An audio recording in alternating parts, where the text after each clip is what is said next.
देख रहे हैं Sudarshan news.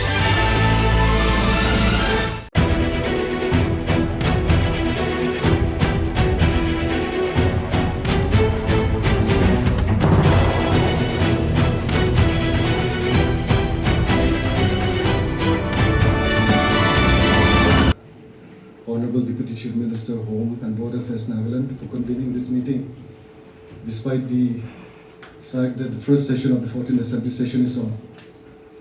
Sir, the very fact that you have convened this meeting exemplifies your sense of concern for the department. And as we speak, even now, our Honorable Deputy Chief Minister, Home, had to excuse himself from the cabinet meeting to be in our midst this morning. Sir, we are very grateful to you. We are also very grateful to you, sir, for touching upon the core issues of the police department in your address to us, right from the withdrawal of AFSPA to the overburdening of the IR battalion, the growing in strength of the police department from 1,000 to 26,000 odd force of Nagaland police. You have also touched upon various aspects of fund constraints, the need to improve upon investigation, to build up the forensic capabilities, and various gamut of policing. Sir, as you have rightly pointed out, lifting of AFSPA from certain police stations will again mean that the Nagaland police will have to shoulder the responsibility of not only prevention of crime and investigation, but at the same time take the onus of tackling the insurgency situation from these 15 police stations where AFSPA has been lifted. This will again mean that we have to pull up our socks and we have to reinvigorate ourselves in tackling the emerging situation and scenario as it comes.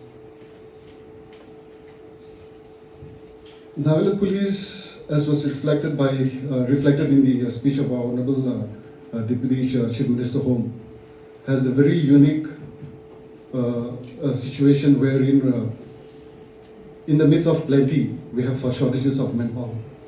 If you look at the total strength of Nagaland Police of 26,000 odd officers and men, which works out to about 70 personnel per every 100 public, the ratio of Nagaland Police is on the higher side. But again, there are various branches and wings in the police department where we are not able to meet the basic requirement of posting officers and men.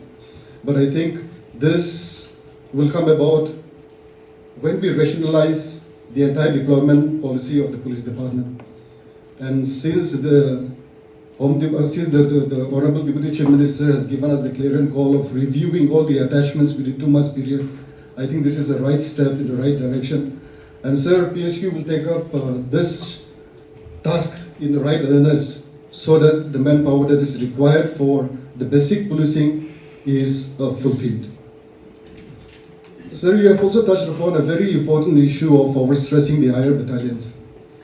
And in fact, before that, I would also like to thank you for appreciating the role and responsibilities of the entire police force in the peaceful conduct of the recently concluded assembly election.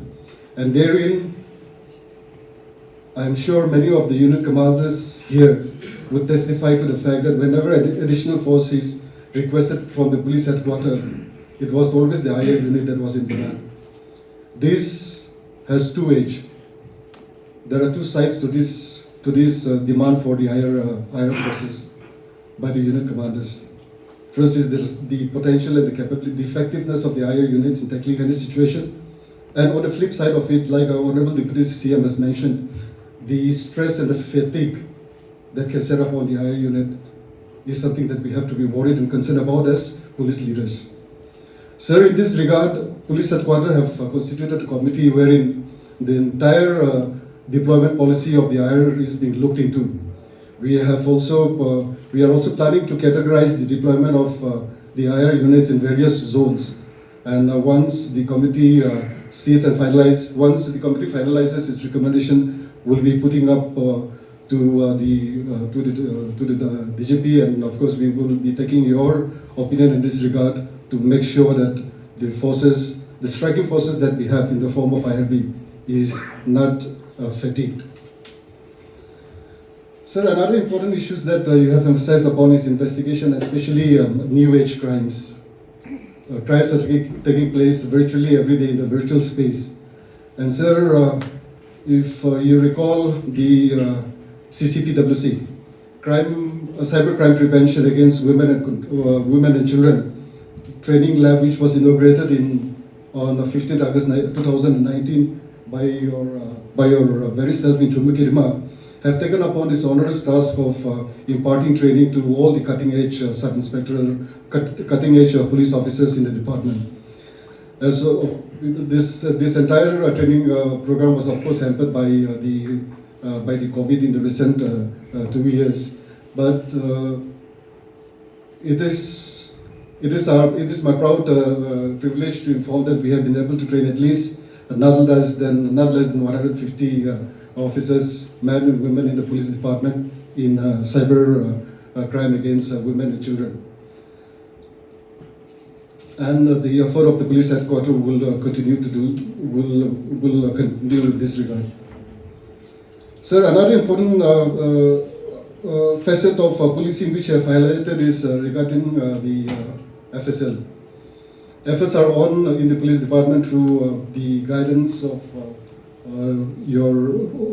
the government to improve upon the forensic capabilities of the state police. The NA division will be set up very soon. Cybercrime forensic is also in the offing. And one of the reasons why there is a need to really improve and have our own independent forensic science lab is because of the fact that many crimes which are committed that requires scientific evidences or which needs to be analyzed scientifically. One of the reasons why the neighboring states are not able to take up the cases, the samples which we send for testing, is because of the fact that the case load in their state itself is very high. And so the priority is given to their cases which are registered in the respective states, and hence the reluctance or the inability of the other states to accommodate the request that we send for. And hence there is a very important need for us to improve upon our scientific and forensic science capabilities.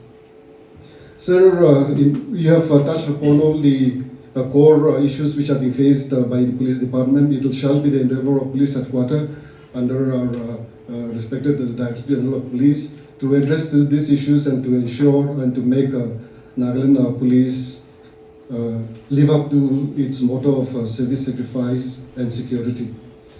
I would also like to take this opportunity of thanking all the senior police officers who have made it available to attend this particular conference with our Honorable Deputy Chief Minister home, and also the unit commanders for being present. And of course, a special thanks to the friends from the media fraternity for always giving us the kind of coverage so that we are able to reach out to the people through the print and the electronic media. Once again, I thank each and every one of you for being